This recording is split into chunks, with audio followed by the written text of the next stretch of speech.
সকালে ক্লাস ডাকলেও ঢুকতে দেরি করবি, সন্ধ্যেতেও দেরি করবি। এই তো হয়ে গেল, আজকেই শেষ।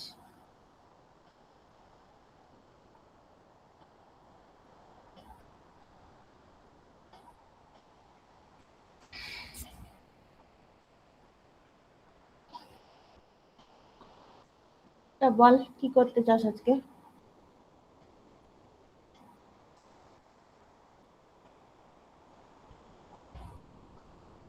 পড়াশোনা শুরু করেছিস?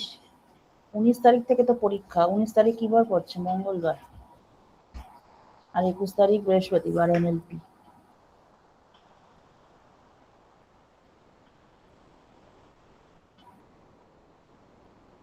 শুরু করেছিস পড়াশোনা নাকি?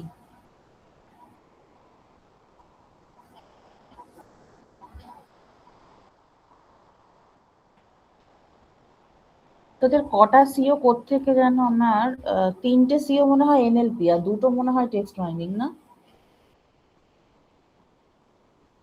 সিও গুলো কোথায় আছে রে, তোদের সিও গুলো?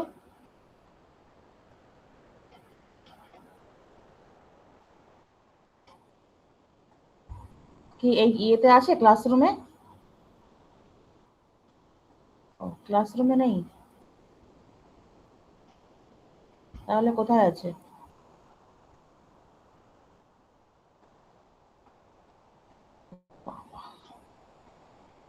ডিপার্টমেন্টাল ওয়েবসাইটটা কি এখন খোলে নাকি? জেইউর মেন ওয়েবসাইটের আন্ডারে যে আইটি ডিপার্টমেন্ট আছে।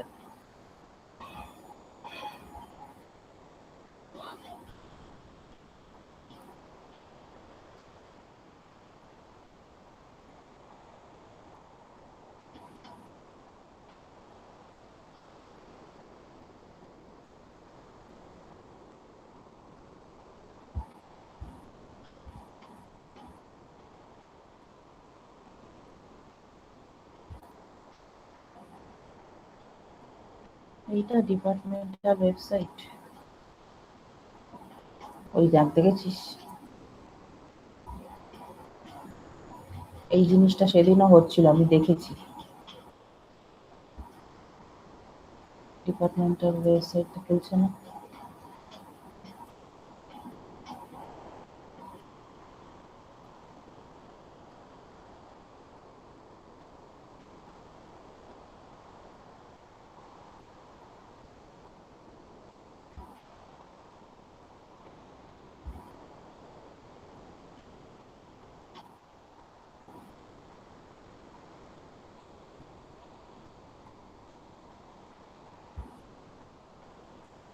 এটা কোথা থেকে পেলি?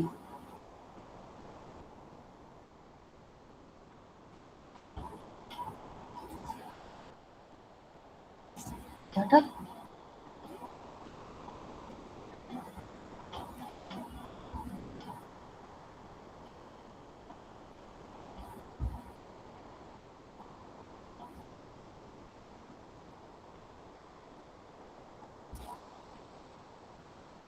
এইটাতে মনে হচ্ছিল নাকি? নাকি এটা শুধুই সিলেবাস? শুধুই সিলেবাস নাকি?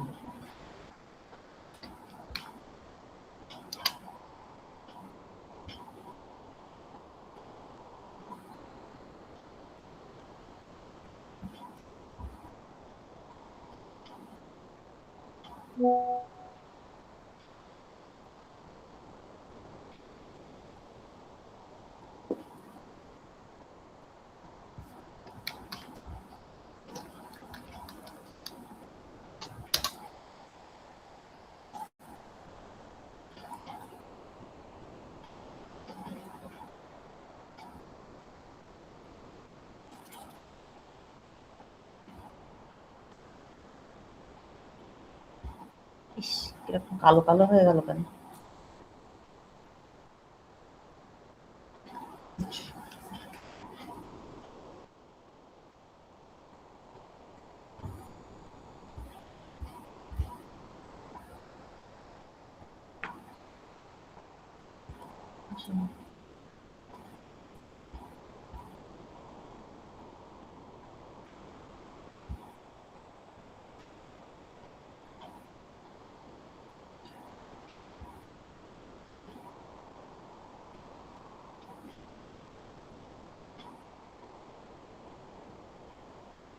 আচ্ছা, সবকটার সিএপিও এখানে আছে।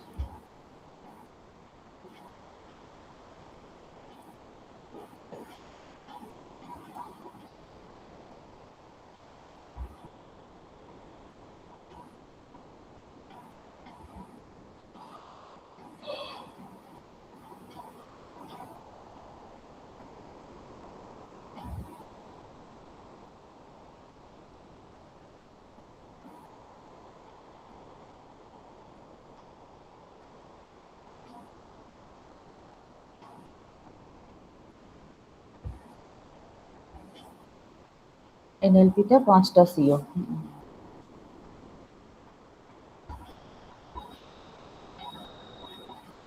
তিনটে হচ্ছে এনএলপি, 2টো হচ্ছে text mining.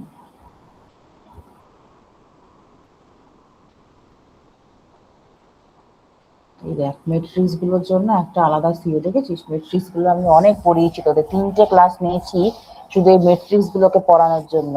Precision, recall, F1 score, confusion matrix, map, MRR, তারপর ব্লিউ, রগ, এই সব কিছু নিয়ে একটা ম্যাট্রিক্স। এখান থেকে অনেকটা নাম্বারই ক্যারি করবে।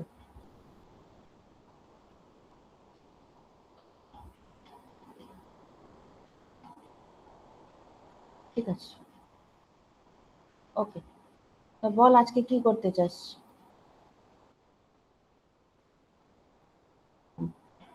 এফএসডিটাই আমি চ্যাট জিপিটি থেকে কালকে সার্চ করছিলাম। এমন কিছু কনফিউশন হওয়ার কথা নয়, কিন্তু তোরা অটোমাটা মিলি মেশিন মুড মেশিন পড়েছিলি। সেই মিলি মেশিন মুড মেশিনে কিন্তু প্রত্যেকটা স্টেটে একটা করে আউটপুট দিত, তাই না? স্টেটটাও চেঞ্জ হতো এবং তার সাথে একটা করে আউটপুটও দিত। আর কিন্তু যেগুলো ফাইনাল স্টেট অটোমাটা ছিল, মানে ডিএফএ, এনডিএফএ, সেগুলোতে কিন্তু কোনো আউটপুট জেনারেট হতো না। সেখানে শুধুই কি হতো, একটা স্টেটের থেকে আরেকটা স্টেটে ট্রানজিশন হতো ফর আ গিভেন ইনপুট। এবং এবার সেটা হতে পারে, ট্রানজিশনটা সেম স্টেটেও থাকতে পারে, মানে সেলফ লুপ যখন আমরা আঁকতাম ডিএফএ তে, সেলফ লুপ আঁকলে ওখানে ওই স্টেটেই থাকে। আর যদি অন্য স্টেটে যায় তো যাবে। এবং এইভাবে আস্তে আস্তে ফাইনাল স্টেটে গিয়ে রিচ করতো। সেটা হচ্ছে মানে ওই ডিএফএ এনডিএফ এর ক্ষেত্রে যেটাকে বলা হয় এফএসএ, ফাইনাইট স্টেট অটোমাটা। এই যে এফএসএ, একটা reads an input string and accepts আর রিজেক্টস ইট। একটা ফাইনাইট স্টেট অটোমাটা একটা স্ট্রিংকে রিজেক্ট, মানে একটা স্ট্রিংকে ইনপুট নিয়ে শুধু ডিসাইড করবে যে সেই স্ট্রিংটা ওই এফএসএ দিয়ে অ্যাকসেপ্ট হচ্ছে না রিজেক্ট হচ্ছে। এই হচ্ছে ব্যাপার। আর এফএসটিটা হচ্ছে ফাইনাইট স্টেট ট্রান্সডিউসার। সে কি করছে, একটা ইনপুট স্ট্রিংকে রিড করছে, রিড করার পর একটা আউটপুট স্ট্রিংকেও জেনারেট করছে। একটা ইনপুট স্ট্রিংকে রিড করার পর একটা আউটপুট স্ট্রিংকেও জেনারেট করছে তার সাথে। এই তো ব্যাপার। Finite state transducer, finite state automata সাথে এটাই হচ্ছে ডিফারেন্স। অটোমাটাটা কি হচ্ছে, কোনো কিছু আউটপুট স্ট্রিং জেনারেট করে না। ও শুধু একটা পার্টিকুলার ইনপুট স্ট্রিংকে অ্যাকসেপ্ট করবে না রিজেক্ট করবে সেই ডিসিশনটা নেয়। তোরা সবাই এঁকেছিস বোধহয় ছবিগুলো, ওই যখন ওই কম্পাইলার পড়েছিলি থার্ড ইয়ারে, অনার্স পেপারেই তো ছিল। হুম। এফএসএ তে তাই হয়, স্টেট ট্রানজিশন হয়। একটা পার্টিকুলার স্টেট থেকে একটা গিভেন ইনপুটের ওপর স্টেট ট্রানজিশন হয়। এবার সেই স্টেট ট্রানজিশনটা ফাইনাল স্টেটেও যেতেও পারে, বা অন্য কোনো স্টেটেও থাকতে পারে, সেম স্টেটেও থাকতে পারে। আর ট্রান্সডিউসারের ব্যাপারটা হচ্ছে একটা আউটপুট স্ট্রিং জেনারেট করবে। এই যে finite state machine that transform strings. Mealy machine Moore machine তো পড়েইছিলি। মিলি মেশিন থেকে মুড মেশিনে কনভার্সন করেছিলি, বিট, Mealy to Moore, Moore to Mealy, এগুলো করেছিলি না? কিছু কনফিউশন হওয়ার ব্যাপার নয় তো। এই যে FST, maps input symbols to output symbols with moving through a finite number of steps. Finite number of states এর মধ্যে দিয়ে গিয়ে ইনপুট থেকে আউটপুট সিম্বলে শুধু কনভার্সনটা করে। এই যে এফএসটি 6 টাপল, এটা হচ্ছে একটা 6 টাপল। এক একটা সিম্বলের এক একটা মিনিং। এই কিউটা হচ্ছে ফাইনাইট সেট অফ স্টেটস, এই সিগমা যেটা সেটা হচ্ছে ইনপুট অ্যালফাবেট, এই টাও যেটা সেটা হচ্ছে সেট অফ আউটপুট অ্যালফাবেট, এই ডেল্টাটা হচ্ছে ট্রানজিশন ফাংশন। এই যে ট্রানজিশন ফাংশন, স্টেটের ওপর ইনপুট অ্যালফাবেট, এটা দেওয়ার পর ডিসাইড করবে কোন স্টেটে যাবে এবং তার সাথে কি অ্যালফাবেট জেনারেট করবে। আর Q0টা হচ্ছে স্টার্ট স্টেট আর Fটা হচ্ছে সেট অফ ফাইনাল স্টেটস। এই হচ্ছে ব্যাপার, বুঝতে পারলি? তাহলে এই হচ্ছে FST, ফাইনাইট স্টেট ট্রান্সডিউসার, এটা হচ্ছে 6 টাপল। এই হলো ব্যাপার। তাহলে কি ডিফারেন্স ফ্রম FSA, সেটা কি না, ট্রানজিশন আউটপুটস আর string, possibly empty, not just a state. FSA তে কিন্তু কোনো স্ট্রিং জেনারেট হয় না, FSA তে কোনো রকম স্ট্রিং জেনারেট হয় না, বা ট্রান্সডিউসারের ক্ষেত্রে কিন্তু একটা আউটপুট স্ট্রিং দিচ্ছে। ওই জন্য দেখ আমরা ওই যে পার্টস অফ স্পিচ ট্যাগিং এর ক্ষেত্রে ট্রান্সডিউসার থেকেই কনসেপ্টটা আসছে হিডেন মার্কঅফ মডেলে, তাই না? আমি একটা ইনপুট সেন্টেন্স দিয়ে দিচ্ছি, এবার সেই সেন্টেন্সের প্রত্যেকটা টোকেন কোন কোন পার্টস অফ স্পিচ ক্যাটাগরির আন্ডারে পড়ছে সেই স্ট্রিংটা আমি জেনারেট করছি। তার মানে কি, আমি একটা ইনপুট স্ট্রিং এর জন্য আরেকটা পার্টিকুলার আউটপুট স্ট্রিং চাইছি। ইনপুট স্ট্রিংটা হচ্ছে আমার গিভেন সেট অফ ওয়ার্ডস, এর প্রত্যেকটা word for each word belonging to which particular POS category, সেটা নিয়ে আমার একটা আউটপুট স্ট্রিংকে জেনারেট করছে। তাহলে পার্টস অফ স্পিচ ট্যাগার যেটা পিওএস ট্যাগার, সেটার কাজ হচ্ছে এই একটা ইনপুট স্ট্রিং এর জন্য সমস্ত কটা আউটপুট স্ট্রিংকে, এই সরি কি বলে, সব কটা ওয়ার্ডের পিওএসটাকে জেনারেট করে। এই যে input symbol, output symbol, read A from the input আর output X।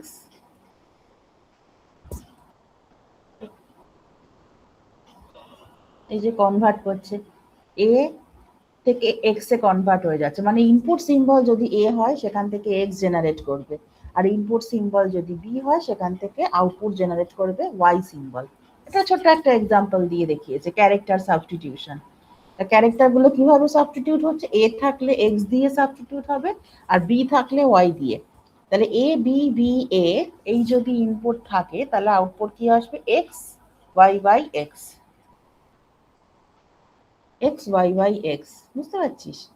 এই হচ্ছে ফাইনাইট স্টেট ট্রান্সডিউসারের একটা ছোট্ট এক্সাম্পল, যে ক্যারেক্টার সাবস্টিটিউশন। এটা যদি ফাইনাইট স্টেট অটোমাটা হতো তাহলে কি হতো, একটা স্ট্রিং দিয়ে দেওয়া হতো, ধর A B B A, এই একই স্ট্রিংটা দিয়ে আমরা কি জিজ্ঞেস করতাম, check whether the particular string is accepted by the finite state automata or not. তখন আমরা দেখতাম পার্টিকুলার এই ইনপুট স্ট্রিংটা দিলে আমরা ফাইনাল স্টেটে রিচ করতে পারছি কিনা। যদি ফাইনাল স্টেটে রিচ করতে পারি তাহলে বুঝতে পারবো হ্যাঁ it is accepted by the finite automata. আর যদি দেখা যায় যে না, কোনো নন ফাইনাল স্টেটে গিয়ে আটকে গেল, তাহলে আর সেটা অ্যাকসেপ্ট হবে না। কিন্তু এফএসটির কাজটা কি, শুধুই যে স্টেট ট্রানজিশন করবে তা নয়, তার সাথে একটা আউটপুট স্ট্রিংও জেনারেট করবে, না হলে আমরা পিওএস ট্যাগিং এ তো সেটাকে কাজেই লাগাতে পারবো না। পার্টস অফ স্পিচ ট্যাগিং এ আমার তো একটা আউটপুট স্ট্রিং চাই, কোন ওয়ার্ডটা কোন পিওএস ক্যাটাগরির আন্ডারে পড়ছে, তার জন্য তো আমার একটা আউটপুট স্ট্রিং চাই, তাই না? সেই জন্য এই যে ওয়ান স্টেট ইজ এনাফ, কারণ ওয়ান স্টেট এই যে Q0, ইনপুট A থাকলে আউটপুট দেবে X, আবার ইনপুট B থাকলে আউটপুট দেবে Y। স্টেটটা আর অন্য কোনো স্টেট নিচ্ছে না, Q0ই থাকছে শুধু, এখানে শুধু Q0ই থাকছে। এই দেখ ডায়াগ্রাম, এই দেখ A X, মানে A ইনপুট হলে X দেবে আউটপুট, আর B ইনপুট দিলে Y। আর এখানে দেখ সেলফ লুপ বোঝাচ্ছে এটা, এই যে Q0, এটা সেলফ লুপ বোঝাচ্ছে, মানে Q0 স্টেটটার কোনো চেঞ্জ হচ্ছে না। দেখ এখানে Q0 কারেন্ট স্টেট ছিল, নেক্সট স্টেটও Q0ই দেখাচ্ছে, আবার Q0 জন্য সেই Q0ই দেখাচ্ছে। তাহলে ইনপুট যদি A হয় তার করসপন্ডিং আউটপুট হচ্ছে X। এই আউটপুট সিম্বলটাই হচ্ছে আমার মেন ফোকাস ফাইনাইট স্টেট ট্রান্সডিউসারের ক্ষেত্রে। আমি ইনপুট দেবো তো ঠিকই আছে, কিন্তু তার সাথে আমি একটা আউটপুট স্ট্রিংও চাই। শুধু সেই স্ট্রিংটা অ্যাকসেপ্ট করছে না রিজেক্ট করছে সেটা আমার দেখার কথা নয়, আমার তার সাথে ওই আউটপুট যে স্ট্রিংটা জেনারেট করবে সেটা পাওয়াটাই একটা বড় ব্যাপার। ঠিক আছে? এই যে input A B B A, A যদি হয় তাহলে এখানে X, এই যে B হলে Y, আবার B হলে Y, আবার A, দেখ X, তাহলে A B B A এর জন্য X Y Y X। এই হচ্ছে ব্যাপার, it is an FST in action. এই যে এক্সাম্পল উইথ স্ট্রিং আউটপুট, এই যে এই দেখ প্লুরাল, ক্যাটস হলে ক্যাটস, ডগ হলে ডগ, যেটা প্লুরালাইজ করছে, একটা পার্টিকুলার ইংলিশ ওয়ার্ড নিয়ে সেটাকে প্লুরাল ফর্মে কনভার্ট করছে। ক্যাট থাকলে তার শেষে একটা এস যোগ করে দিল, হয়ে গেল প্লুরাল। ডগ থাকলে একটা এস যোগ করে দিল, হয়ে গেল এস, মানে ডগস প্লুরাল। বাট সব ক্ষেত্রে কি এস যোগ করলে হবে? ধর যদি থাকে ফ্লাই, FLY ফ্লাই, তাহলে কি হবে? সেটা FLIES। তার যদি থাকে মসকিউটো, মসকিউটো তাহলে ES যোগ করতে হবে। সুতরাং সব জায়গাতে ব্লাইন্ডলি এস যোগ করলেও তো হবে না, তাই না? তাহলে কি আইডিয়া দেখ, copy each character at the end add S. এই যে ইনপুট আউটপুট, ইনপুট আউটপুট। এবার যখন ইনপুট স্ট্রিংটা শেষ হয়ে যাচ্ছে, এটা কি বলতো? এপসাইলন পড়েছিলি অটোমেটায়। এপসাইলন মানে বোঝায় যে string is over, string is ended processing, আর কোনো সিম্বল নেই, এপসাইলন টার্মিনেট করে গেল। তখন আমার একটা এস যোগ করে দিল। Epsilon means no input, only output. Epsilon মানে স্ট্রিংটা শেষ হয়ে গেল। যে ক্যাট থাকলে ক্যাটস, ডগ থাকলে dogs. This shows that output does not have to match input length. সেটা তো বটেই, এটাও একটা ব্যাপার। প্লুরাল ফর্মে কনভার্ট করার পর ইনপুট লেংথের সাথে কিন্তু আউটপুট লেংথটা কখনোই সেম থাকছে না, দেখ তার থেকে বেড়ে যাচ্ছে। ফ্লাই থাকলে ফ্লাইজ হচ্ছে, মসকিউটো থাকলে মসকিউটোজ হচ্ছে, তাই না? সেই জন্য ইনপুট লেংথটা কিন্তু চেঞ্জ হয়ে যেতে পারে। ক্যাট থাকলে ক্যাটস হচ্ছে, বাট ইনপুট লেংথ আবার কখন সেম থাকবে? ধর ম্যান থাকলে মেন, এক্ষেত্রে কিন্তু আবার ইনপুট লেংথ সেম থাকছে, তাই না? ম্যান মেন, ওম্যান ওমেন, এরকম আর কি। তো কোনো কোনো ক্ষেত্রে দেখা যায় যে ইনপুট লেংথটা সেম থাকছে, বাট ম্যাক্সিমাম কেসে ইনপুট লেংথ চেঞ্জ হয়ে যায়। যেমন the fox, foxes, FOX fox, প্লুরালে ES যোগ হবে। মসকিউটোর শেষেও ES যোগ হবে। ফ্লাই থাকলে ওয়াইটা চেঞ্জ হয়ে IES হয়ে যাবে। এই যে Mealy versus Moore transducer, Mealy machine Moore machine মনে আছে? Output is produced on each transition. Automata আমি অনেকদিন পড়িনি, তবু একটু একটু মনে আছে এগুলো।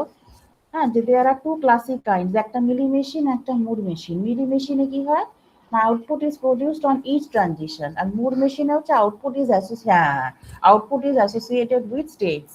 একটা পার্টিকুলার স্টেটে ধর আছি আমি Q0, সেখান থেকে আমি ইনপুট যাই পাই না কেন, ইনপুট সিম্বল যে সিগমাটা আছে, ওই যে sigma is the set of input alphabet ছিল, সেটা আমি যাই পাই না কেন, সেখান থেকে আমি একটা পার্টিকুলার স্টেটে রিচ করব, ঠিকই আছে, কিন্তু আউটপুটটা পুরোপুরি ডিপেন্ড করছে প্রেজেন্ট স্টেটের ওপর। আমার যদি প্রেজেন্ট স্টেট Q0 হয়, সেখান থেকে আমি ধর আউটপুট সবসময় 1 পাবো। আমি ইনপুট যাই দিই না কেন, সেখান থেকে আমি যে কোনো স্টেটেই যেতে পারি। ইনপুট 0-র জন্য একটা স্টেটে গেলাম, ইনপুট 1-এর জন্য আমি আরেকটা স্টেটে যেতেই পারি। বাট আউটপুটটা সবসময় ডিপেন্ড করছে আমি কারেন্ট কি স্টেটে আছি তার উপর। সেটাই হচ্ছে মুড মেশিন। মনে করে দেখ, আমি বহুদিন পড়াইনি এগুলো, কিন্তু আমার একটু একটু মনে পড়ে, আমার খুব ভালো লাগতো এই সাবজেক্টটা। এই যে মিলি মেশিন, মিলি মেশিনে কি হয়, প্রত্যেকটা ট্রানজিশনের ওপর আউটপুটটা ডিটারমাইন হচ্ছে। আমি যদি Q0 থেকে 0 ইনপুট পাওয়ার জন্য Q1-এ যাই, আবার 1 ইনপুট পাওয়ার জন্য Q2-তে যাই, তাহলে দুটো ট্রানজিশনের জন্যই আমার আউটপুট সিম্বল জেনারেট হবে। আলাদা হতেও পারে, আবার সেমও হতে পারে। কিন্তু মুড মেশিনের ক্ষেত্রে কি হবে, আউটপুটটা পুরোপুরি ডিপেন্ড করছে আমি প্রেজেন্ট কোন স্টেটে আছি তার ওপর। প্রেজেন্ট স্টেটের ওপরই মুড মেশিনের আউটপুটটা ডিপেন্ড করছে। আমি ইনপুট কি সিম্বল দিচ্ছি, কোন স্টেটে যাচ্ছি তার উপর নয়। এগুলো জানিস আশা করি। এই যে most FSTs is in NLP are Mealy machine. তা মিলি মেশিন মানে কি, প্রত্যেকটা ট্রানজিশনের জন্যই কিন্তু আউটপুট সিম্বলটা জেনারেট করবে, প্রত্যেকটা ট্রানজিশনের জন্য। এই দেখ, স্টেট কমা ইনপুট, এটা হচ্ছে নেক্সট স্টেট কমা আউটপুট।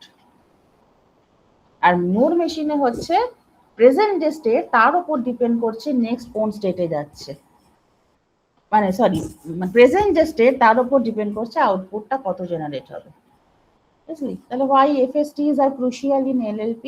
এই যে মরফোলজিক্যাল অ্যানালিসিস, এই যে তোর ওয়াকের সাথে ইডি যোগ করলেই, এটা পাস্ট টেন্স যোগ করলেই এটা ওয়াকড হয়ে গেল, তাই না? এই যে ওয়াক প্লাস পাস্ট, ওয়াকড।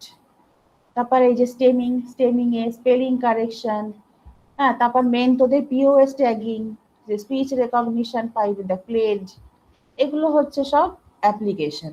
যে FST-টা কেন NLP তে কাজে লাগে, কোন কোন জায়গায় FST কেনই বা বলছি, FSA কেন কাজে লাগাচ্ছি না? FSA তো কিছু আউটপুট দেবে না, তাই না? FSA টা অটোমাটাতেই কাজে লাগতো, যে একটা পার্টিকুলার ইনপুট স্ট্রিং একটা গ্রামার দিয়ে অ্যাকসেপ্টেবল কি অ্যাকসেপ্টেবল নয় সেটা আমরা ডিটারমাইন করতাম। বাট এনএলপিতে তো তা শুনলে শুধু হবে না। আমি একটা ইনপুট স্টেটমেন্ট, একটা ইনপুট সেন্টেন্স দেব, তার মধ্যে অনেকগুলো ওয়ার্ড আছে। এবার আমি তো তার করসপন্ডিং পিওএস ট্যাগিংটা করতে বলতে পারি, বা একটা পার্টিকুলার ওয়ার্ডের প্লুরাল ফর্ম জেনারেট করতে বলতে পারি, বা একটা পার্টিকুলার ওয়ার্ডের আমি পাস্ট টেন্সটা জেনারেট করতে বলতে পারি। সেজন্য আমার আউটপুট ছাড়া এনএলপিতে কোনো কথা হবে না। অটোমাটার ব্যাপারটা ছিল সেখানে আমি একটা গ্রামার দিয়ে দিতাম, হতে পারে রেগুলার গ্রামার, হতে পারে আমার কন্টেক্সট ফ্রি গ্রামার, যাই হোক না কেন সেখান থেকে হ্যাঁ রেগুলার গ্রামারই নিতে হবে, কারণ যেহেতু ফাইনাইট অটোমাটাটা রেগুলার গ্রামার দিয়ে হতো, তাই না? ফাইনাইট অটোমাটা মানে হচ্ছে হয় ডিএফএ বা এনডিএফএ। ডিএফএ এনডিএফএ সবসময় রেগুলার গ্রামারই জেনারেট করতো, আর কন্টেক্সট ফ্রি গ্রামারটা হচ্ছে পুশ ডাউন অটোমাটা। হ্যাঁ মনে পড়ছে একটু একটু, খুব ভালো লাগতো আমার এই জিনিসগুলো। কিন্তু পুশ ডাউন অটোমাটাটা হচ্ছে ইনফাইনাইট, মানে ইনফাইনাইট লেন্থের স্ট্রিংও সেখানে ইয়ে হতে পারে, অ্যাকসেপ্ট করতে পারে। বাট ফাইনাইট স্টেট অটোমাটা যেগুলো ডিএফএ বা এনডিএফএ, এগুলো কখনোই ইনফাইনাইট লেন্থের স্ট্রিং নিতে পারবে না, তাই না? এরকম ছিল তো।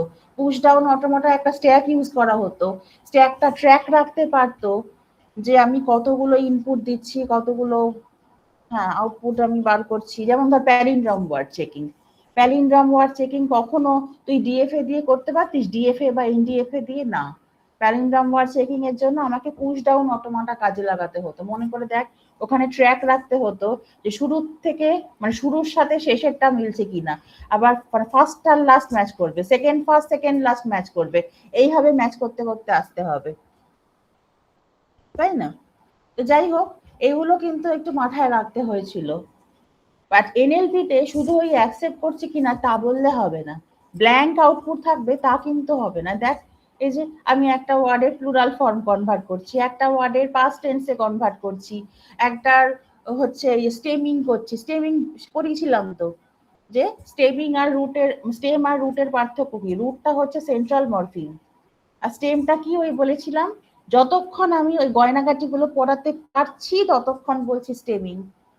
ঠিক যেই মুহূর্তে দেখছি যে না আর কোনো প্রিফিক্স সাফিক্স, মানে সাফিক্স মেনলি, আর কোনো সাফিক্স আমরা অ্যাড করতে পারছি না, সেই মুহূর্তে হাত তুলে দিলাম, বললাম যে না আর এটাকে মানে কোনো রকম ইয়ে করা পসিবল না। মনে আছে সেই যে ইন্টারন্যাশনালাইজেশন, প্রথমে হচ্ছে নেশন, নেশন থেকে ন্যাশনাল, ন্যাশনাল থেকে ন্যাশনালাইজ, ন্যাশনালাইজ থেকে ন্যাশনালাইজেশন।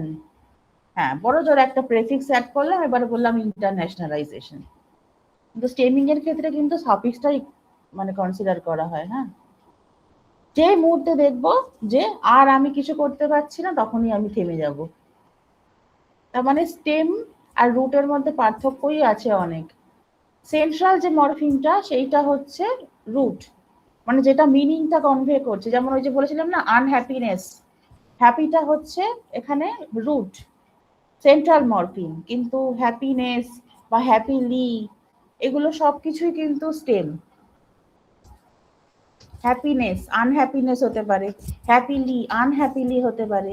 ঠিক যেই মুহূর্তে দেখবি আর কোনো রকম কিছু মানে এই সাফিক্স অ্যাড করা যাচ্ছে না, তখনই বলবি যে না আর স্টেম নয় সেটা, তাই না? মনে আছে তো মরফোলজি পড়িয়েছিলাম কি রে?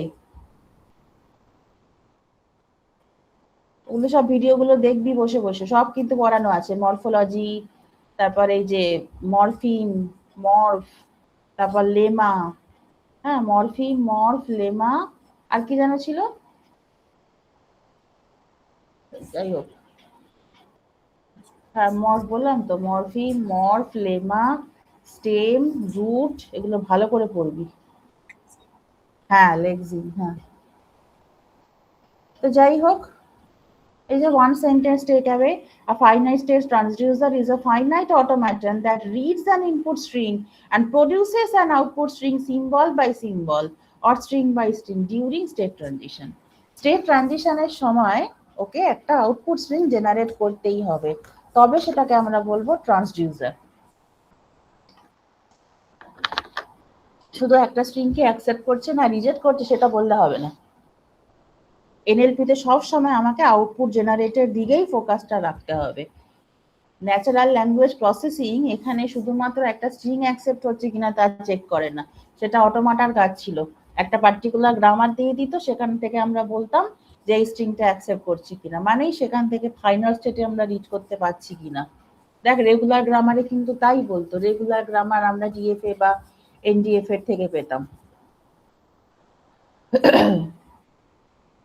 কিন্তু এখানে তা বললে শুধু হবে না, এখানে আমাকে তার করসপন্ডিং মানে ইনপুট স্ট্রিংটার করসপন্ডিং একটা আউটপুট স্ট্রিংও পেতে হবে। হলো, এই যে এখানে আমি একটা কোশ্চেন করেছিলাম যে explain with detail how an FST works. হ্যাঁ, এখানে বলেছিলাম দেখ কি বলছে, রিডস আর ইনপুট স্ট্রিং, ওই যে moves through the states, produces an output string, it performs transformation rather than only recognition. It performs transformation টানেই তাই, যে শুধু যে স্টেট চেঞ্জ হচ্ছে তা না, তার করসপন্ডিং একটা আউটপুটকেও জেনারেট করছে রাদার দ্যান অনলি রেকগনিশন।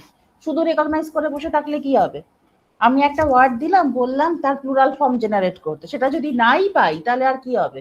একটা ওয়ার্ডের করলাম করসপন্ডিং, আমি স্টেমটা চাই, সেটা যদি আমি নাই পাই তাহলে আর আমি কি, আমার এনএলপি সবসময় আউটপুট ওরিয়েন্টেড।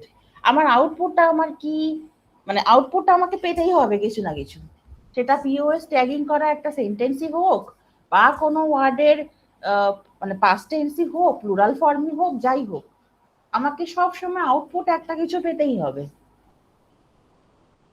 এই যে basic intuition, think of an FST as a translator.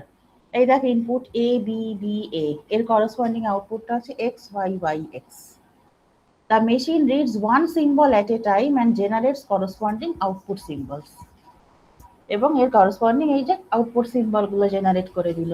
সুতরাং শুধু ওই রেকগনিশন করলে কিন্তু কিছু হবে না, আউটপুট কোথায়, ফাঁকা আউটপুট দিলে কিচ্ছু রেকগনিশনের কোনো কাজ হবে না, যেটা কিনা অটোমাটায় হতো। অটোমাটা ছিল একটা জিনিস, কিন্তু এনএলপির কাজ যে এফএসটির ওপর এফএসটি ওরিয়েন্টেড যে ব্যাপারগুলো, সেটা আমার সবসময় আউটপুট চাই। এই যে এফএসটি কন্টেন্টস, দেখ কম্পোনেন্ট গুলো কি কি, state, input alphabet, output alphabet, transition, start state, final state, তাই না। ফাইনাইট স্টেট অটোমাটা ছিল 5 টাপল, তাই না, 5 টাপল ছিল, এখানে আউটপুট অ্যালফাবেটটা ছিল না। স্টেট ছিল, ইনপুট অ্যালফাবেট ছিল, ওই ট্রানজিশন যে ডেল্টা ফাংশন সেটা ছিল, আর স্টার্ট স্টেট আর ফাইনাল স্টেট ছিল। হ্যাঁ, অটোমাটা ছিল একটা কুইন টাপল, মানে 5 টাপল বলতো। আর পুশ ডাউন অটোমাটাটা মনে হয় 7 টাপল ছিল। এই সব কিছুর সাথে আউটপুট অ্যালফাবেট যোগ হতো আর ওই স্ট্যাকটা যোগ হতো।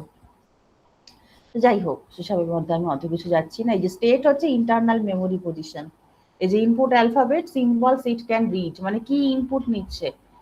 যদি আমি যদি পিওএস ট্যাগিং করতে চাই তাহলে একটা গোটা সেন্টেন্স দিতে পারি আমি।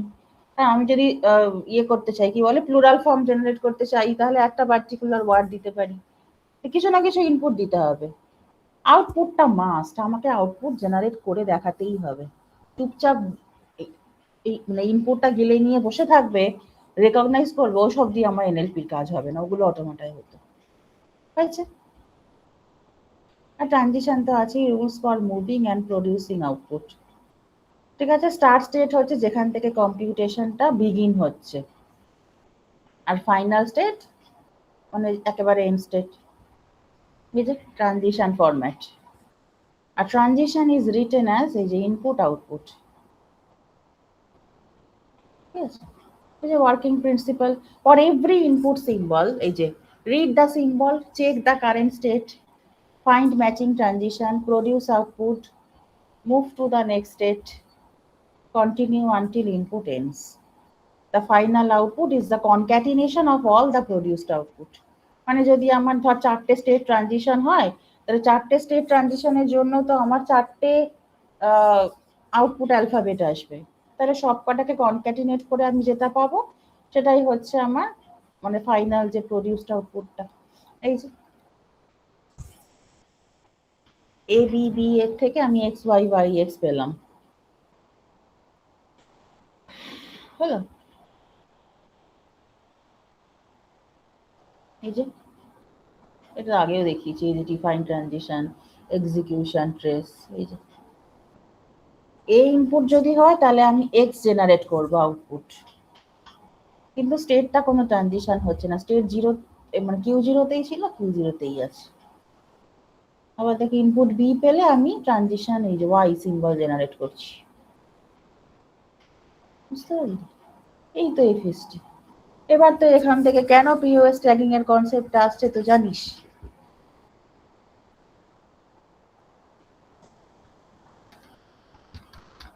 তোদের সামনেই দিচ্ছি, এক্সপ্লেন হাউ এফএসটি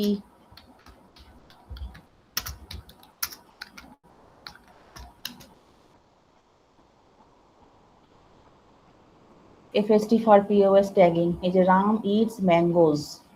এই যে noun verb noun. Ram eats mangoes becomes Ram eats, এই দেখ Ram noun eats verb mangoes noun. And FST can perform this transformation. Main idea in POS tagging using FST input words output POS tags. এটা তো জানিস। The FST reads words and outputs corresponding tags. How FST helps? Map words to tags. Analyze suffixes or prefixes, use context through states, handle morphology. It is simple POS tagging. Dog eats fish. Dog noun eats verb fish noun. Dog eats fish. Desired output noun verb noun.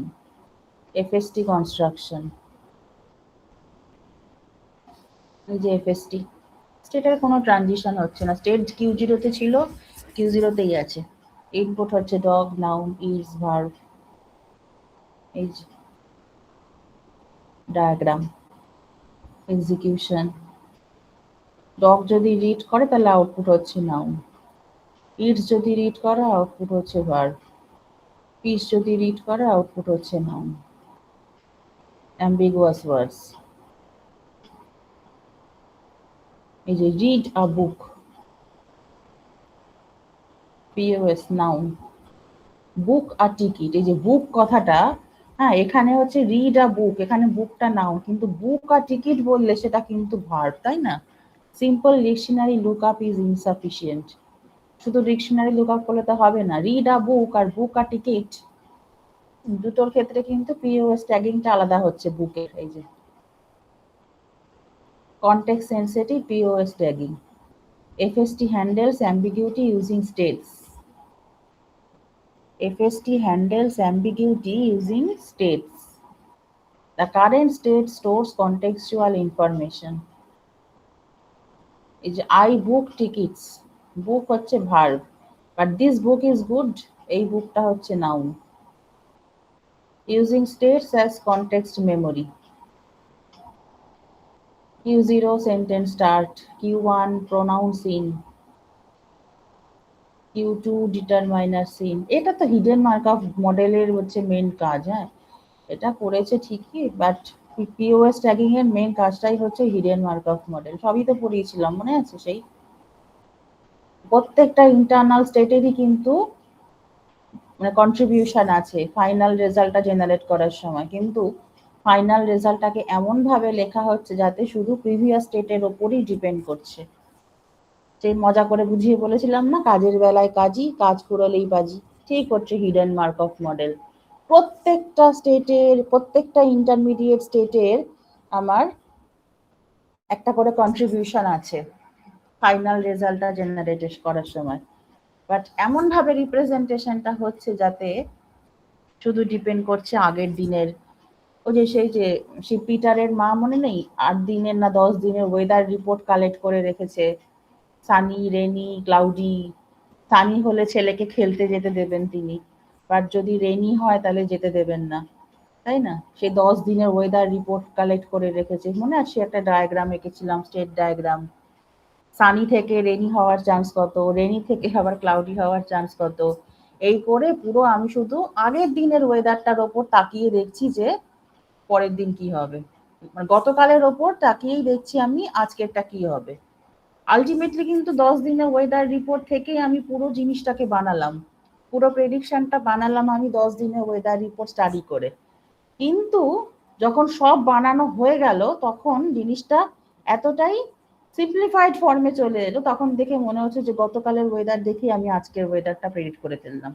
ওই জন্য মজা করে বলেছিলাম কাজের বেলায় কাজই, মানে কি 10 দিনের ওয়েদার রিপোর্টের ওপরই ভিত্তি করে আমি পুরো জেনারেট করলাম প্রেডিকশনটা।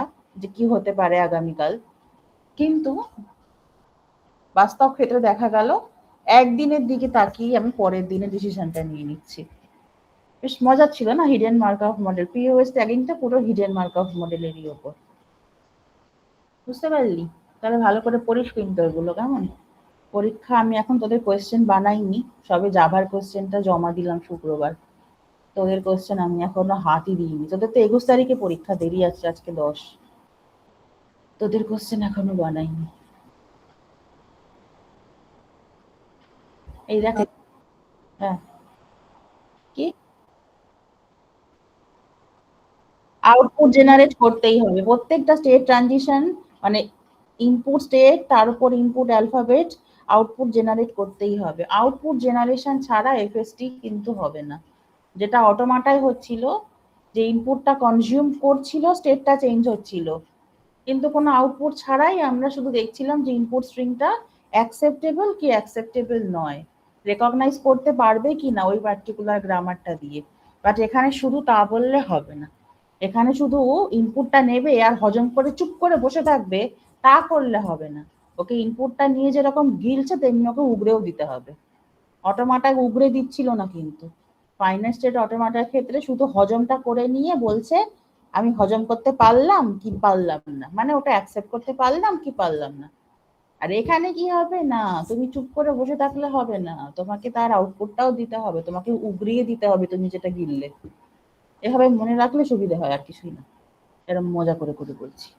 ফাইনাল স্টেট অটোমাটা কোনো আউটপুট জেনারেট হচ্ছিল না, একটা ইনপুট স্ট্রিং দিয়ে বলছিলাম check whether it is accepted by the automata or not. But এইখানে কি দেখতে হচ্ছে, what is the output string generated by the FST?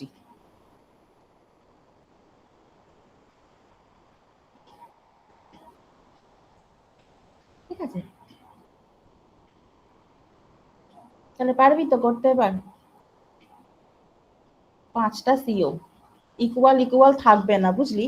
কারণ 5টা সিও থেকে 20 ওভাবে দেওয়া যাবে না। এই যা দেখছি কোনো কোনো সিওতে একটু ওয়েটেজটা বেশি পড়তে পারে। কি করব আমি এখনো সত্যি ভেবে দেখিনি, তোদের কোয়েশ্চেন আমি এখনো স্টার্টই করিনি। এই রিসেন্ট জাভার কোয়েশ্চেনটাকে শেষ করে বানিয়ে পাঠালাম পরশুদিন, ওদের বুধবার পরীক্ষা, তারপর এখনো তোদেরটা হাঁটি দেওয়া হয়নি। মেশিন লার্নিং এর 5টা সিও না 6টা, এরপর মেশিন লার্নিংটা হয়তো পড়াবো আমি ফোর্থ ইয়ারদের। বায়ো ইনফরমেটিক্স, মেশিন লার্নিং না, এটা ডেটা। মেশিন লার্নিং এর 5টা সিও, একটা মেশিন লার্নিং এর চয়েস দিয়েছি আমি, পরের ইয়ারদের হয়তো পড়াবো, জানি না, ঠিক নেই।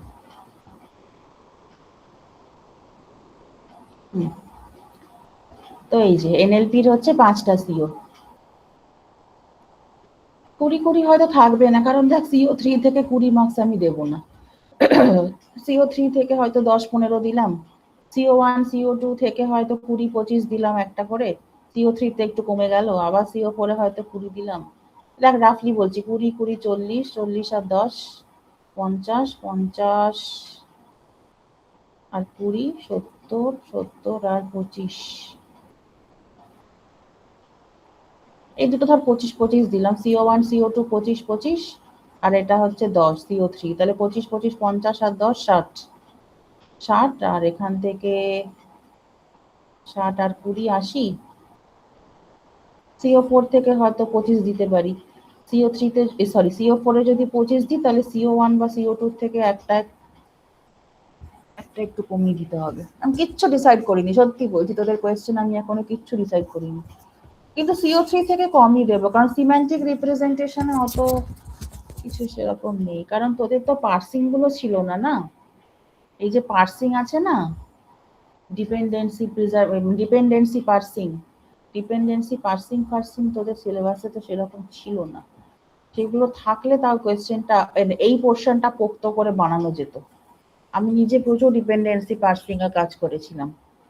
যাই হোক, সেটা নেই তো ভেবে লাভ নেই।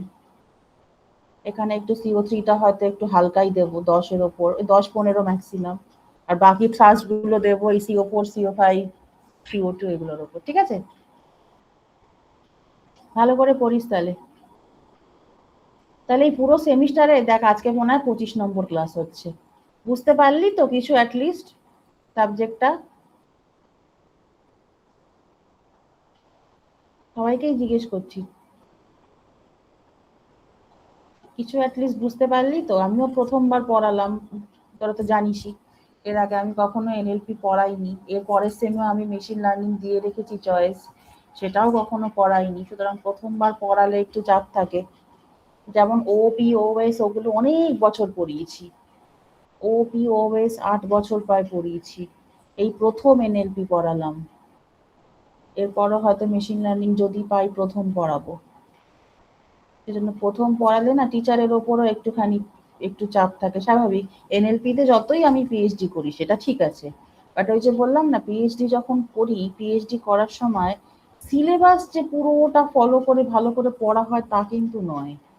পিএইচডির সময় একটা চাপ থাকে, পাবলিকেশন গুলো করতে হবে, পার্টিকুলার যেই ডোমেনে কাজ করছে। আমার যেরকম টেক্সচুয়াল এন্টেনমেন্ট ছিল, যে কি করে আমি জিনিসটাকে পড়ে কাজগুলোকে পাবলিশ করে আমার ডিগ্রিটাকে তুলবো, তখন ওই খুঁটিয়ে খুঁটিয়ে অত মরফোলজি, অত ওই কি বলে হিডেন মার্কআপ মডেল, অত parts of speech tagging space, মানে যেমন ওই যে সেই Viterbi algorithm, forward algorithm, smoothing, এত যে খুঁটিয়ে পড়েছিলাম তা কিন্তু নয় পিএইচডির সময়। হ্যাঁ আমি জানি এনএলপিতে পিএইচডি, বাট পিএইচডি করতে গেলে না, তোরা যদি কখনো করিস ভবিষ্যতে, তখন দেখবি যে একটা ইউজি বা পিজি কোর্সে যতটা ইলাবোরেটরি সিলেবাসটা ওরকম মেনশন করা থাকে, ততটা না পিএইচডির সময় পড়া যায় না। হ্যাঁ কিছু তো পড়তেই হয়, নইলে আইডিয়াটা হবে কি করে? আমি কি প্রথমেই লাভ দিয়ে টেক্সচুয়াল এন্টেলমেন্ট পড়তে শুরু করেছিলাম? তা নয়। প্রথমে ওয়ার্ড সেন্স ডিসঅ্যাম্বিগুয়েশন পড়েছিলাম। হ্যাঁ, তারপর সেখান থেকে অনেক কিছু করেছিলাম। তারপর ঘাটতে ঘাটতে ঘাটতে ঘাটতে মনে হলো যে না, এবার এন্টেলমেন্টের ওপর যদি কাজটা করা যায়। প্রথমে তো অনেক কিছু ঘাটতে হয়, 5-6 মাস খালি ঘেটেই গেছি প্রথমে। একটা বইও কিনেছিলাম, জুরাবস্কি অ্যান্ড মার্টিন, ওই যে মার্টিন জুরাবস্কির যে বইটা আছে এনএলপি, ওখান থেকে অনেক কিছু পড়তাম, পার্সিং পড়তাম, সিম্যান্টিক অ্যানালিসিস পড়তাম, এই ডিপেন্ডেন্সি পার্সিং, সিনট্যাকটিক পার্সিং, প্রচুর কিছু পড়েছিলাম। কিন্তু তাও সিলেবাসে যে এত খুঁটিয়ে থাকে না, এই যেমন হিডেন মার্কআপ মডেল, হ্যাঁ, তারপর ধর এই স্মুদিং টেকনিক্স, বা এই যে ফরওয়ার্ড অ্যালগোরিদম, ভাইটার বি অ্যালগোরিদম, পিওএস ট্যাগিং এর, এত কিছু যখন আমি পিএইচডি সময় করি, এগুলো তোদের পড়া থেকেই আমার অনেকটা কনসেপ্ট ক্লিয়ার হলো। সেই জন্য প্রথম কোনো সাবজেক্ট পড়ালে টিচারের ওপর একটু চাপ থাকে। সেই দিক থেকে দাঁড়িয়ে বলছি, কিছু শিখতে পারলি তো অন্তত? হুম। সব কটা চুপ করে বসে আছে।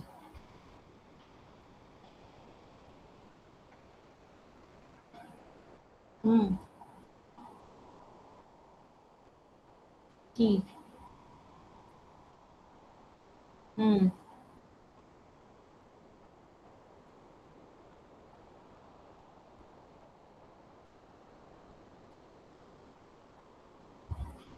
ম্যাচিংটা বলতে কি?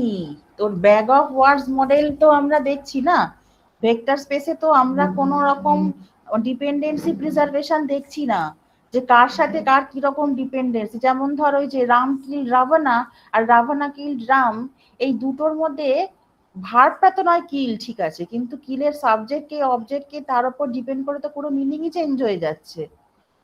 তা সেই জন্য শুধু যে ব্যাগ অফ ওয়ার্ডস মডেলের ম্যাচ হচ্ছে কিনা তার উপর ডিপেন্ড করে তো আমরা কনক্লুশনে আসতে পারছি না যে ওরা সিমিলার কিনা।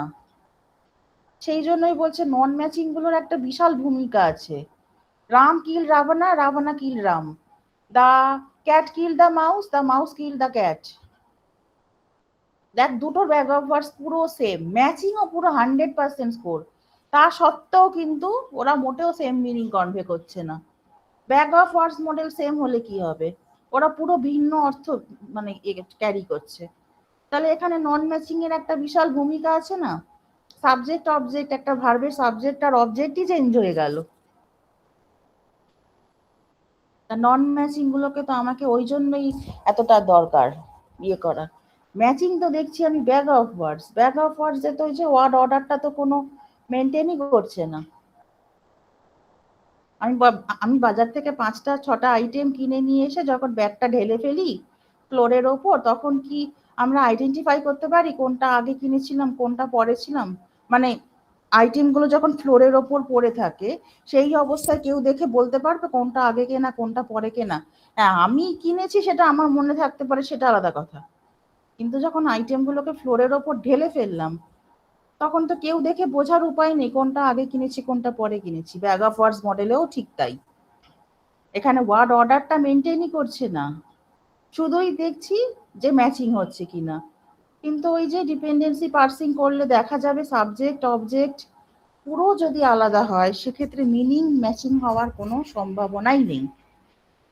ক্যাট কিল দ্য মাউস, এটা যা মিনিং দাঁড়ায়, mouse kill the cat, bag of ওয়ার্ডস পুরো সেম থাকছে, বাট মিনিং হয়ে গেল পুরো হেল অ্যান্ড হেভেন তফাৎ, তাই না? তা নন ম্যাচিং গুলোকে নিয়ে তো মাথা ঘামাতেই হবে। ম্যাচিং শুধু ভেক্টর স্পেস মডেলটা মানেই কিন্তু ওখানে ওই ব্যাগ অফ ওয়ার্ডস মডেলটাই বোঝাচ্ছে। তা নন ম্যাচিং গুলো দেখতে হবে না? ওই জন্য তো ডিপেন্ডেন্সি পার্সিং জিনিসটা এতটা ইম্পর্টেন্ট। ডিপেন্ডেন্সি পার্সিং এ মানে কি জেনারেট করে, কোন টোকেনের সাথে কোন টোকেনের কিরকম মানে রিলেশন। এই যে কিল রাভানা, এটা কিলের অবজেক্ট হচ্ছে রাভানা, আবার রাম কিল্ড, কিলের সাবজেক্ট হচ্ছে রাম। পরের সেন্টেন্সে যদি পুরো উল্টে যায়, রাভানা কিল রাম, সাবজেক্ট অবজেক্টই চেঞ্জ হয়ে গেল কিলের, তো সেক্ষেত্রে মিনিংটাও পুরো আলাদা হয়ে গেল। নন ম্যাচিং গুলোর একটা বিশাল ভূমিকা আছে, চোখ বন্ধ করে ব্যাগ অফ ওয়ার্ডস দেখলে শুধু হবে না। ওকে,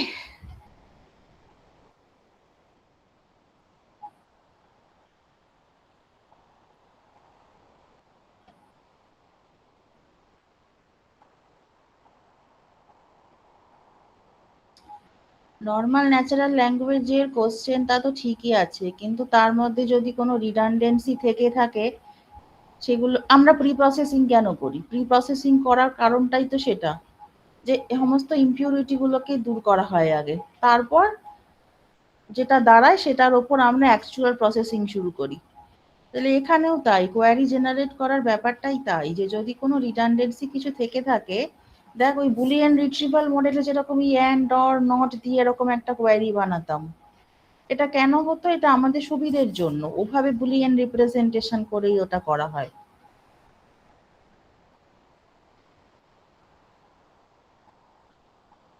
ইন লেকচার 20?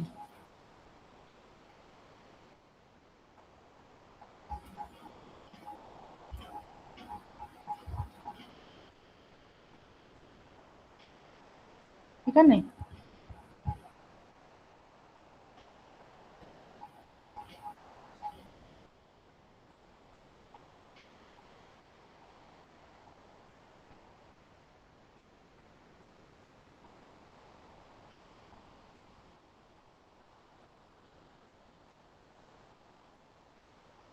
কিছুই না, ওটা একটা কোশ্চেনের অন্তর্গত বলে, ওটা কোশ্চেনের বিলং করছে, তাই আনসারটা জেনারেট করার সময় হুইচের আর কোনো স্থান থাকছে না, কিছুই না ওটা।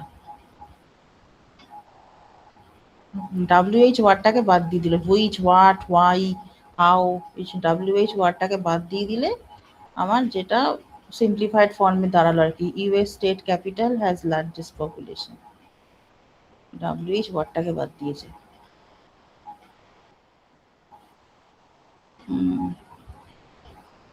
In the simplest case, the question word alone is sufficient to identify the answer type. The answer type, who মানে person, where মানে location, when মানে time, which city, how much does cost, money.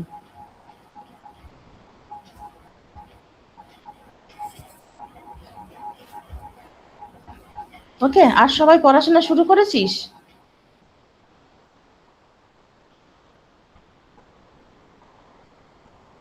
পড়াশোনা কর, আর তো সময় নেই, আর 7-8 দিন আছে। এই দেখ, মিন রেসিপ্রোকাল র্যাঙ্ক সামারাইজেশনে ছিল না, মিন রেসিপ্রোকাল র্যাঙ্ক, এই যে 1/র্যাঙ্ক অফ কিউ। আরেকটা ছিল হচ্ছে ম্যাপ, মিন অ্যাভারেজ প্রিসিশন। ওই মেট্রিক্স গুলো না ভালো করে পড়বি, ওখান থেকে একটা বড় পার্ট আসবে। ওকে, ঠিক আছে। হুম।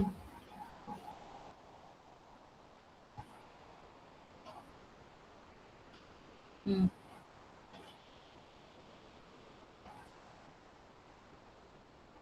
আরে দূর, যদি খুব ইয়ে থাকে, আননোন কিছু থেকে থাকে, মানে কর্পাসে ধর এক্সিস্ট করে না, এমন একটা যদি ওয়ার্ড পেয়ার থেকে থাকে, তাহলে সেই ক্ষেত্রে ওটা জিরো হয়ে যাবে প্রবাবিলিটি, সেটা আমি চাই না। জিরো হয়ে যাওয়া মানে তার এক্সিস্টেন্সটাকেই অস্বীকার করে দেওয়া পুরো, সেটা আর নেই অ্যাজ ইফ এরকম ব্যাপার। কিন্তু সেটা আমি চাই না। আমি চাই যে একটা ছোট কিছু হলেও একটা ভ্যালু যাতে অ্যাসাইন করা যায়, সেই জন্য। হুম। স্মুথিং এর পারপাসটাই তো তাই। যদি এমন নন এক্সিস্টেন্ট কোনো ওয়ার্ড থেকে থাকে, তাহলে তো একেবারে তার প্রবাবিলিটিটাই জিরো হয়ে যাবে। এই যে data sparsity problem in language modelling, এই যে core problem, zero probability. I eat rice, I eat apples, একটা ছোট্ট কর্পাস আছে। I eat rice, I eat apple. Why is zero probability a problem? এই যে জিরো প্রবাবিলিটি। ম্যাঙ্গো, ম্যাঙ্গোটা মনে হয় ছিলই না, না? ম্যাঙ্গোটা আমার কর্পাসে ছিলই না। যেহেতু ম্যাঙ্গো নেই, সেজন্য একটা বাইগ্রামকে পুরো জিরো করে দিচ্ছে, নিয়ে টোটাল পুরো সেন্টেন্সটা আই ইট ম্যাঙ্গো এটা জিরো হয়ে গেল। সেজন্য সেটা যাতে না হয়, আননোন ওয়ার্ড থাকলেও, মানে ইনএক্সিস্টেন্ট, যেটা আর কি কর্পাসে এক্সিস্ট করছে না, নন এক্সিস্টেন্ট ওয়ার্ডের জন্য যাতে প্রবাবিলিটিটা জিরো না হয়ে যায়, সেই জন্য। এই যে training corpus was limited, the model never saw that diagram. I eat mango is perfectly valid English.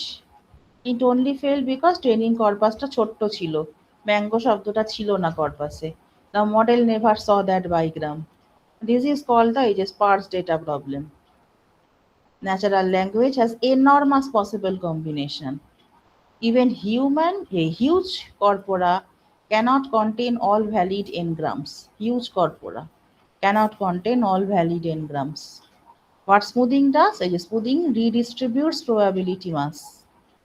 It reduces probability of seen events slightly. It reduces probability of seen events slightly, gives small probability to unseen events. এই যে unseen eventsটাকে probabilityটা যাতে zero না হয়, instead of zero, এই যে এটা greater than zero করছে instead of zero.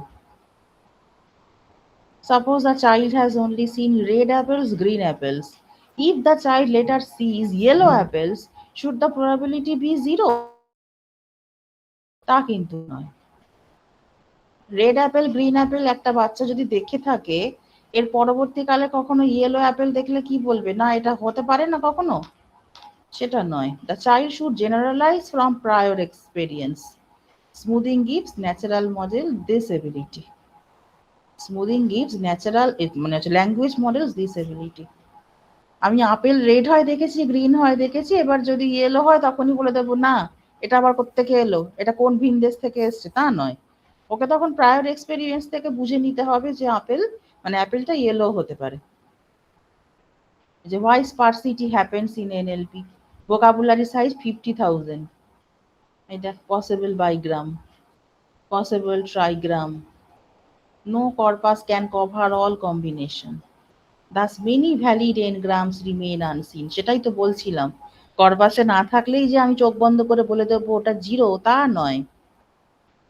জিরোর পরিবর্তে আমরা অল্প কিছু প্রবাবিলিটিও যেন অ্যাসাইন করতে পারি। আনসিন ইভেন্টসকে একেবারে জিরো করে দেওয়ার বদলে যেটা কিছু একটা আমরা অ্যাসাইন করতে পারি, যাতে করে একেবারে ওটাকে নাল ভেবে সরিয়ে না দেয়। এই যে without smoothing higher order ngrams fail, without smoothing,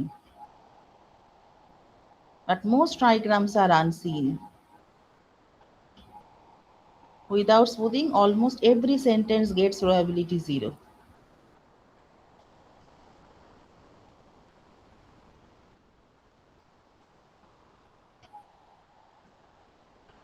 Hmm.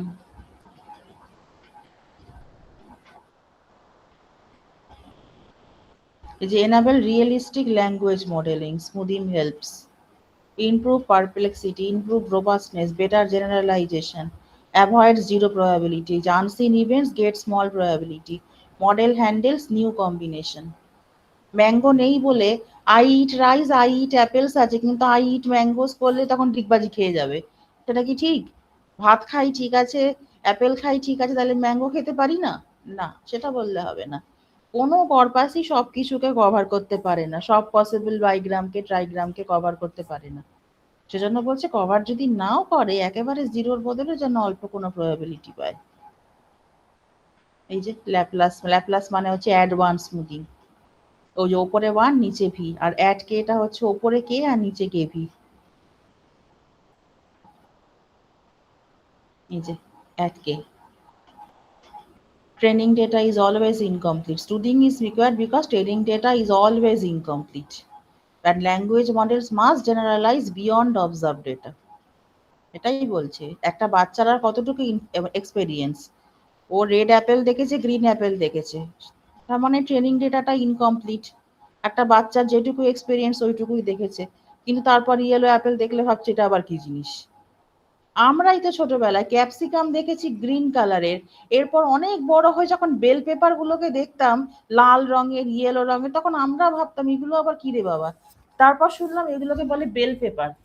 মানে আমরাও নিজেরাই এগুলো জানতাম না, ছোট থেকে ক্যাপসিকাম শুধু আমরা গ্রিন কালারের দেখে এসেছি। অনেক বড় হয়ে যখন বাজারে দেখছি যে শেপটা ক্যাপসিকামের মতো পুরো, অথচ ইয়েলো কালারের রেড কালারের, তখন যখন টিভিতে ওইসব এক একটা রান্নার অনুষ্ঠান দেখাতো তখন ওরা বলতো বেল পেপার বেল পেপার, তখন কানে বাজে আরে হ্যাঁ এগুলো বাজারে দেখেছি তো ডিফারেন্ট কালারের। তারপর সেই যে আমরা জানি ফুলকপি, তাই না, ফুলকপি তো সবাই জানি, কলিফ্লাওয়ার। অনেক বড় হয়ে দেখলাম যে গ্রিন কালারের জিনিসটা, তখন শুনলাম ওটার নাম হচ্ছে ব্রকলি।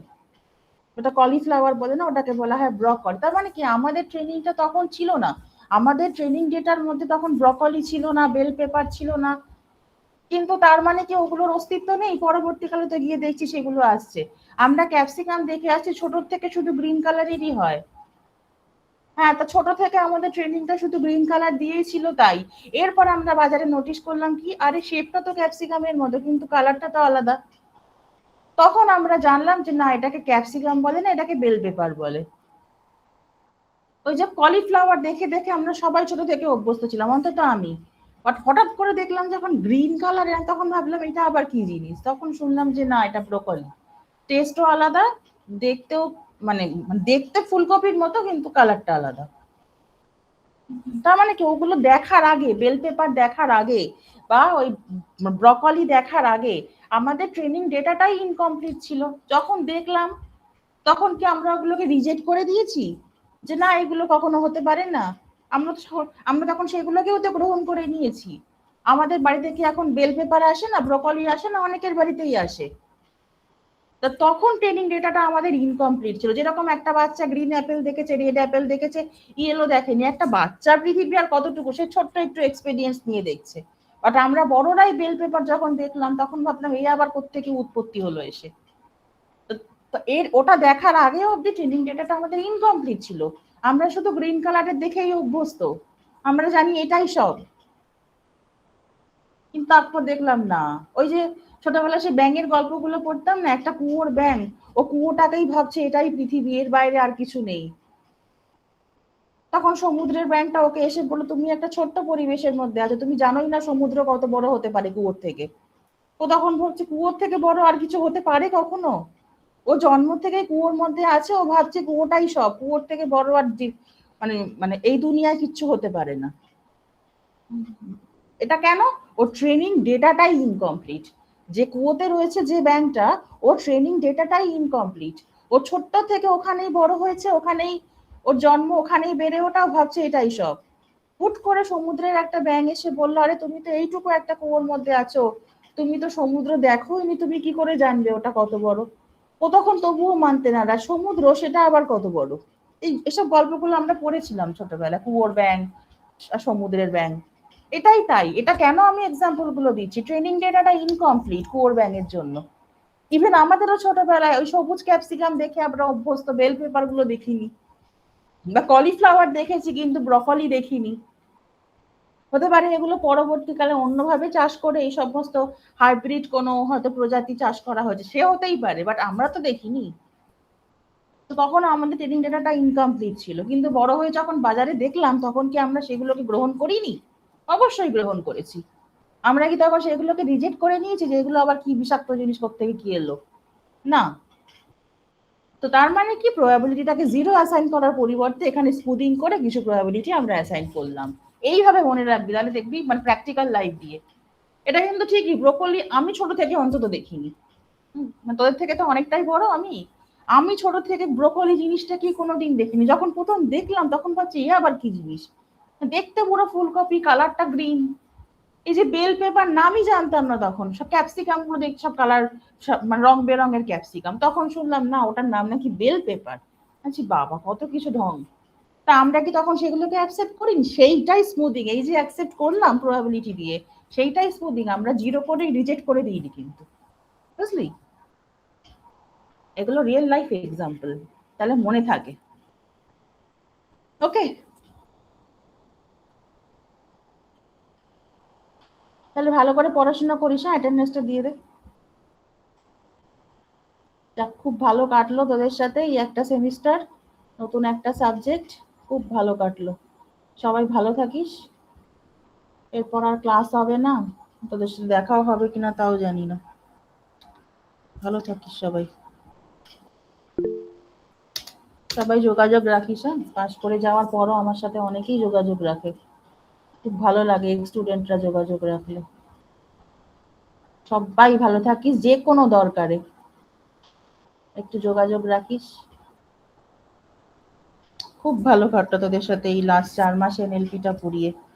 আমার নিজেরও অনেক কিছু জিনিস শেখা হলো, অনেক কিছু জিনিস শিখেছিলাম, ভুলে গেছিলাম, সেগুলো আবার ঢালাই হয়ে গেল। ওকে, ভালো থাকিস তাহলে সবাই, হ্যাঁ খুব ভালো করে পরীক্ষা দিস। আমার খুব ভালো লেগেছে এই সেমিস্টারটাই, তোদের রিকোয়েস্টেই পড়ানো, না তো আগের বার তো শ্রুতি ম্যাম পড়িয়েছিল, এবারও হয়তো পড়াতো, আমি নিয়েছিলাম বলে শ্রুতি সরে গেল। নতুন সাবজেক্ট পড়ালে সত্যি অনেক কিছু শেখা যায়, অনেক কিছু।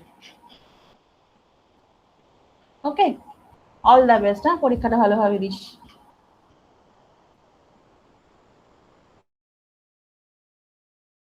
রাখলাম তাহলে।